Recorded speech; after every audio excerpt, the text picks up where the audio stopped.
চলো 1 মিনিটে জেনে নিই 2025 সালের প্রধান ঘটনাবলী। 13ই জানুয়ারি প্রধানমন্ত্রী জম্মু কাশ্মীরে সোনমার্গ টানেলের উদ্বোধন করেন। এই মাসেই শুরু হয় প্রয়াগরাজে মহাকুম্ভ মেলা। অতিরিক্ত ভিড়ের চাপে প্রায় 80 জন পুণ্যার্থী পদপিষ্টে মারা যায়। এপ্রিল মাসে ভয়ঙ্কর আতঙ্কবাদী হামলায় পেহেলগামে 26 জন পর্যটক মারা যায়।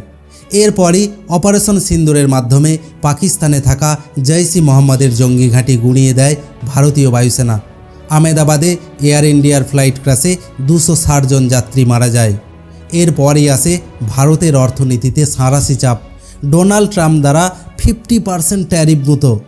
হরমনপ্রীত স্মৃতি মান্দনাদের ক্রিকেটে বিশ্বকাপ জয় আবারও প্রমাণ করে মেয়েরা কোনো অংশে কম যায় না।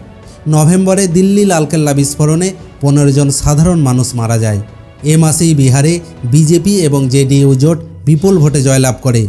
আবার শুভাংশু শুক্লা প্রথম ভারতীয় হিসাবে ইন্টারন্যাশনাল স্পেস স্টেশনে পদার্পণ করেন। ডিসেম্বরে গোয়ার নাইট ক্লাবে আগুন লেগে 25 জন মারা যায়। এর মধ্যে কোন খবরটি তোমার সবচেয়ে শকিং মনে হয়েছে?